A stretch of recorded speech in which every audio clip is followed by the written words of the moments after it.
ಅರ್ಜುನ್, ನೀನ್ ನನ್ನ ತಲಹರಟೆ, ಅಧಿಕ ಪ್ರಸಂಗಿ, ಸಂಬಂಧನೇ ಇಲ್ದಿರೋ ವಿಷಯಕ್ಕೆ ಮೂಗ್ ತೋರ್ಸೋನು, ಮರ್ಯಾದೆ ಇಲ್ದಿರೋನು ಅಂತ ಏನಾದ್ರೂ ಬೈಕೋ. I don't care. ಬಟ್ ನಿನಗೆ ಅಣ್ಣನಾಗಿ ನೀನ್ ಹೋಗ್ತಿರೋ ದಾರಿ ಸರಿ ಇಲ್ಲ ಅಂತ ಹೇಳೋ ರೈಟ್ಸ್ ನನ್ಗಿದೆ. ಇಲ್ವಲ್ಲ, ನಾನು ಮೇನ್ ರೋಡಲ್ಲೇ ಸರಿಯಾದ ದಾರಿಲೇ ಹೋಗ್ತಾ ಇದ್ದೀನಲ್ಲ. ಅಡ್ರೆಸ್ ತಪ್ಪಾರ್ದು ಅಂತ GPS ಬೇರೆ ಹಾಕೊಂಡಿದ್ದೀನಿ. ಇನ್ನು ದಾರಿ ತಪ್ಪೋದಕ್ಕೆ ಹೇಗೆ ಸಾಧ್ಯ? GPS ಅಂದ್ರೆ ಡೆಸ್ಟಿನೇಷನ್ ತಪ್ಪೋದು ಅನ್ನೋ ಭಯ ನಿನ್ಗಿದೆ ಅಂತ ಆಯ್ತು. ಅದಕ್ಕೆ GPS ಹಾಕೊಂಡು ಹೋಗ್ತಿದ್ಯಾ? ಸ್ವಂತ ಬುದ್ಧಿ ಇಲ್ಲದೆ ಬೇರೆಯವ್ರ ಮೇಲೆ ಡಿಪೆಂಡ್ ಆಗೋದು ತಪ್ಪು ಅರ್ಜುನ್. ಅದು ಒಂದಲ್ಲ ಒಂದಿನ ನಿನ್ನನ್ನು ಹಳ್ಳಕ್ಕೆ ಬೀಳ್ಸೋದು. ನೀನ್ ಮಾಡ್ತಿರೋ ಸ್ವಲ್ಪನೂ ಸರಿ ಇಲ್ಲ ಅರ್ಜುನ್.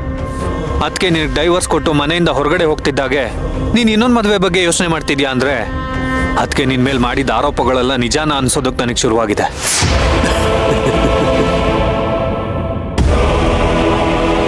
ಏ ಫೂಲ್, ನೀನ್ ಅದ್ ಹೇಗೋ ಅದಕ್ಕೇನ್ ಮರಿತ್ಯಾ? ಮತ್ತಿನ್ಯಾವ ಚಂದಕ್ಕೆ ನಿನ್ ಪರಿಮಳ ಅವ್ರನ್ನ ಕರೆಸ್ತೆ? ಅವ್ರು ಇಲ್ಲಿ ಬಂದು ಮಾಡಿದ್ದಾದ್ರೂ ಏನು? ಅವ್ರು ಬಂದು ಪ್ರಾಬ್ಲಮ್ನ ಸಾಲ್ವ್ ಮಾಡೋ ಬದಲು ಇನ್ನೂ ಜಾಸ್ತಿ ಮಾಡೋ ಹೋದ್ರು. ಓ, ನನ್ಗೆ ಈಗ ಒಂದು ಅರ್ಥ ಆಗ್ತಿದೆ. ನಿನಗೆ ನಿನ್ ಡೈವರ್ಸ್ ವಿಷಯನ ಪಬ್ಲಿಕ್ ಮಾಡ್ಕೋಬೇಕಿತ್ತು. ನೀನು ಮತ್ತೆ ಎಲಿಜಿಬಲ್ ಬ್ಯಾಚುಲರ್, ನಿನ್ನನ್ನು ಯಾರು ಬೇಕಾದ್ರೂ ಅಪ್ರೋಚ್ ಮಾಡ್ಬೋದು ಅಂತ ಹೇಳ್ಕೊಳ್ಳೋದಕ್ಕೆ ನಿನ್ಗೊಂದು ಸ್ಟೇಜ್ ಬೇಕಾಗಿತ್ತು. ಸಪೋಸ್ ಮೀರಾ ಏನಾದ್ರು ಮುನ್ಸ್ಕೊಳ್ದೆ ಪಾರ್ಟಿಲೇ ಇದ್ದಿದ್ರೆ ಅಲ್ಲೇ ನಿನ್ ಮದುವೆ ವಿಷಯನೂ ಅನೌನ್ಸ್ ಮಾಡ್ತಿದ್ದೋ ಏನೋ. ಕರೆಕ್ಟ್.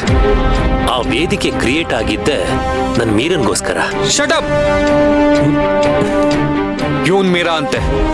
ನೋಡು ಅರ್ಜುನ್, ನೀನೇನಾದ್ರೂ ಅದಕ್ಕೇನ್ ಮರ್ತು ಮೀರಾನೇ ಮದುವೆ ಆಗ್ತೀನಿ ಅನ್ನೋದಾದ್ರೆ ಆ ಮೀರಾ ನಾನೇ ಸಾಯಿಸಿ ಜೈಲ್ಗೆ ಹೋಗಿ ಕೂತ್ಕೊಳ್ತೀನಿ.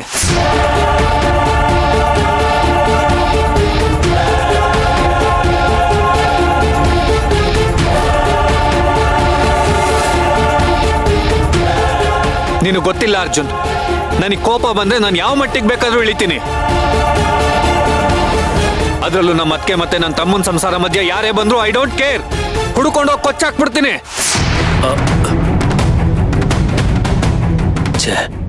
ಇವನ್ ಟ್ರಿಗರ್ ಆದ್ರೆ ನಾನು ಅನ್ಕೊಂಡಿದ್ದ ಪ್ಲಾನ್ ಎಲ್ಲ ಹಾಳಾಗಿ ಹೋಗುತ್ತೆ. ಇವನಿಗೀಗ ಅಮ್ಮನ ವಿಷಯ ಹೇಳೋಕ್ಕೂ ಆಗದೆ ಬಿಡೋಕ್ಕೂ ಆಗದೆ ಸಂದಿಗ್ಧ ಪರಿಸ್ಥಿತಿಯಲ್ಲಿ ಸಿಕ್ಕಾಕೊಂಡಿದ್ದೀನಿ.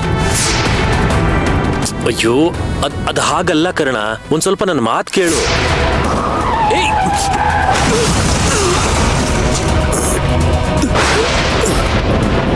ಹಲೋ ಅರ್ಜುನ್, ಹಲೋ ಅರ್ಜುನ್, ಏನಾಯ್ತು?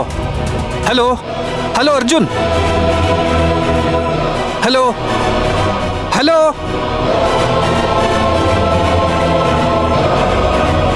ಹಲೋ ಅರ್ಜುನ್, ಮಾತಾಡು ಅರ್ಜುನ್. Hello hello